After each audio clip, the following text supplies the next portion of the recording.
আসসালামু আলাইকুম সম্মানিত কৃষক ভাই বোনেরা, আমি ফরিদপুর জেলা থেকে মোহাম্মদ শহীদুল ইসলাম বলতেছি বিসমিল্লাহ কৃষি টিভি ইউটিউব চ্যানেল পক্ষ থেকে। আমি প্রতিনিয়ত আপনাদেরকে কৃষিকাজের তথ্য দিয়ে থাকি। আজকে চলে আসলাম ফরিদপুর জেলার ফরিদপুর সদর থানার ভারতী বঙ্গসদী গ্রামের বিশাল একটা মাঠে। দেখতে পাচ্ছেন আমার পিছনে বিশাল একটা মাঠ, পিছনে প্রচুর পানি দেখা যাচ্ছে। এই পুরো মাঠটাই পানি ছিল। যারা আমন মৌসুমে ধান লাগিয়েছেন তারা খুব টেনশনে ছিল, এই মাঠ ভরে গেছিল পানিতে যে ধান আমাদের বাঁচবে কিনা।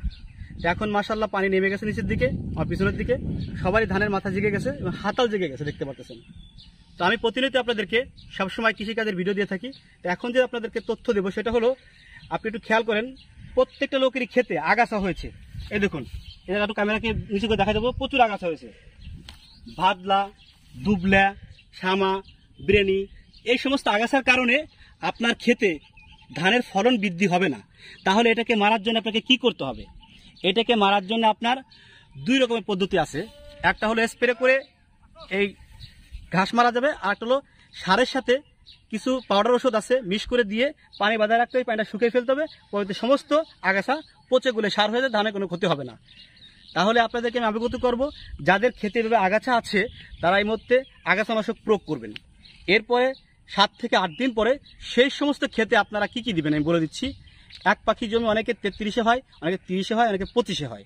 তাই আমি বলবো, এক পাখির জমিতে আপনি ডিআইপি দিবেন 10 কেজি, 15 কেজি দিবেন ইউরিয়া, তার সঙ্গে 10টা দিবেন 1 কেজি, বোরন দিবেন হাফ কেজি, জিপসার দিবেন 5 কেজি, ম্যাগনেসিয়াম সালফার দিবেন 2 থেকে 3 কেজি, এবং যদি চান শিকড়নাশক দিতে তাতে দিবেন 2 কেজি।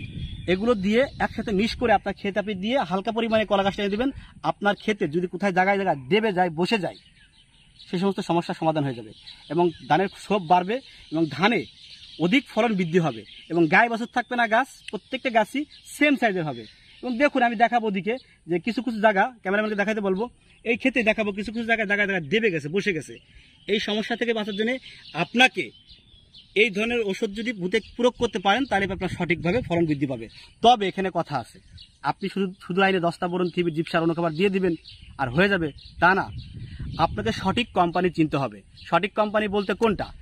আমাদের বাংলাদেশে ধরুন স্কোয়ার আছে, এশিয়া আছে, ভায়ার আছে, মিমপেক্স আছে, আপনার দামি নামি কোম্পানি আছে, ইন্তেফা আছে, এই সমস্ত কোম্পানি ওষুধ দিতে হবে।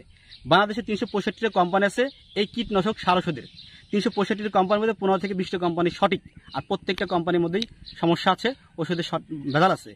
আর এগুলো দোকানদার ক্রয় বেচতে পারলে পারে আপনার ওনারা লাভবান বেশি হতে পারে। এই জন্য ওনারা সবসময়ের জন্য আপনাদেরকে বোঝাবার চেষ্টা করে 2 নম্বর নেওয়ার জন্য, আর সঠিক মাল বিক্রয় করলে ওনাদের লাভ কম হয়। তো এই জন্য আমি আপনাদেরকে সবসময় কোম্পানির নামগুলো বলে থাকি। আপনি স্কোয়ার কোম্পানিতে আসেন, স্কোয়ার কোম্পানি বলতে গেলে দেখবেন যে আপনারা যারা যে গ্যাসের বড়ি, ব্যথার বড়ি কিনে খান, ওই একই কোম্পানি কীটনাশক সেক্টর আছে, square limited company, group care division. এই কোম্পানি থেকে আপনি যদি ক্রয় করতে পারেন তাহলে সর্বোচ্চ বেটার হবে।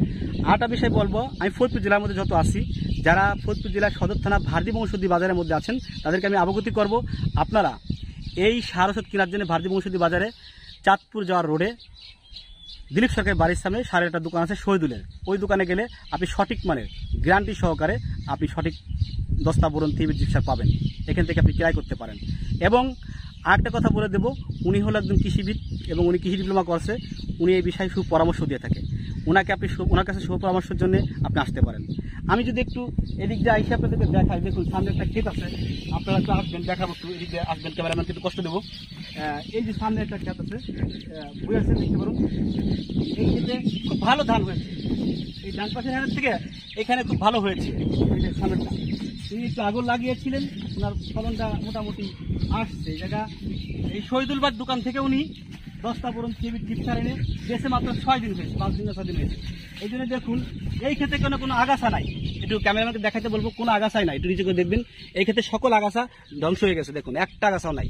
একেবারে এদিকে ধরবেন, ডান দিকের দিকে একটা আগাছাও নাই, এবং ধানের সব ধরছে ভালো। খেয়াল করছেন, ধান ভালো আছে। জায়গায় জায়গায় বসা ছিল ওই যেদিকে দূরে, সেগুলো ঠিক হয়ে গেছে, একদম ঠিক হয়ে গেছে, সরেস হয়ে গেছে। তো এই জন্য আমি আমার দিকে ধরবেন, এই জন্য আমি আপনাদেরকে বলবো প্রতিনিয়তভাবে যে আপনারা সঠিক ট্রিটমেন্ট নিতে পারলে আপনার ধানের ক্ষেতের আপনি সঠিক ফলনটা ঘরে তুলতে পারবেন। আর সঠিক ট্রিটমেন্ট যদি আপনি না নিতে পারেন, আপনি ধানের ক্ষেত্রে সঠিক ফলন তুলতে পারবেন না। কৃষক ভাই বোনেরা, আমার এই ভিডিও বাংলাদেশে এবং প্রবাস থেকে সবাই দেখেন, আমি জানি, এবং অনেকে আমাকে কল করেন, অনেকে আমাকে মেসেজ করেন, আমি আপনাদের মেসেজ তো দিয়ে থাকি। তো দেখুন, এই মাঠটা ধরেই কিন্তু ধান, আমনের ধান, প্রচুর ধান। এরপরে দেখবেন কিছুদিন পরে মাজরা পোকের সমস্যা দেখা দেবে। সেই মাজরা পোক থেকে বাঁচার জন্য আপনাকে কি করতে হবে সেটা নিয়েও কিন্তু আমরা একটা ভিডিও আপনাদেরকে দেবো ইনশাল্লাহ। মাজরা পোক থেকে বাঁচার জন্য আপনাকে বারবার মাজরা পোক, কালা মাথা, সাদা মাথা এবং সেনা পোক, লেদা পোকের ওষুধ বারবার দিতে হবে না, একবার দেবো, 1 মাস মেয়াদ থাকবে। তার মানে আপনি ধান লাগানোর শুরু থেকে 2 বার স্প্রে করবেন, তাহলে আপনি ধান কেটে বাড়ি চলে যেতে পারবেন এবং কারেন্ট পোকা আসবে না, এক ওষুধে সকল কিছু সমাধান হয়ে যাবে। এই জন্যে আমি প্রতিনিয়ত আপনাদেরকে দর্শক ভালো ভালো ভিডিও দেওয়ার চেষ্টা করি। আপনি দেখুন আমি কত কষ্ট করে মাঠে এসে কেদার মধ্যে দাঁড়িয়ে আপনাদেরকে ভিডিও দিচ্ছি। আপনারা আমাদেরকে কল করবেন, আমরা পরামর্শ দেবো এবং ভিডিও দেখেও অনেক কিছু শিখতে পারবেন, জানতে পারবেন। দেখুন মাশাআল্লাহ, যে পিছনের দিকে, ওদিকে সামনে যদি যাই আমি, একদম ওই দিকে ধান যারা উপরের দিকে ছিল, যাদেরকে পানি খুব কম হয়েছিল, তারা আগুন লাগিয়েছিল, তাদের ধান কিন্তু বেঁচে গেছে এবং সবও ভালো ধরছে, অনেক সুন্দর দেখা যাচ্ছে, দৃশ্যটা একদম সুন্দর। তা আমি যে কথা বলেছিলাম যে আপনারা এক পাখি জমিতে 30% অনেকে বলে, 2500 বলে, এই এক পাখি জমিতে 10টা বোরন, থিওবিট, জিপসার, এটাকে বলা হয় অনুখাবার। এই অনুখাবারটা যদি সঠিক দিতে পারেন তাহলে আপনার ক্ষেত্রে সঠিক ফলন বৃদ্ধি হবে। সম্মানিত কৃষক ভাই বোনেরা, আমি আর ভিডিওটা লং করতে চাচ্ছি না। আপনারা যারা যে ক্ষেত্রে দেখতেছেন আমার ভিডিওটা একটু যদি উপকার হয় আমাকে একটু কমেন্ট করে জানাবেন, আর আমার ভিডিওটা শেয়ার করে দিবেন এবং লাইক কমেন্ট দিয়ে জানাবেন। আজকে আপনাদের সুস্থতা কামনা করে আমার ভিডিও এখান থেকেই সমাপ্ত করতে চাচ্ছি। ভালো থাকবেন, সুস্থ থাকবেন। আসসালামু আলাইকুম, ধন্যবাদ সবাইকে।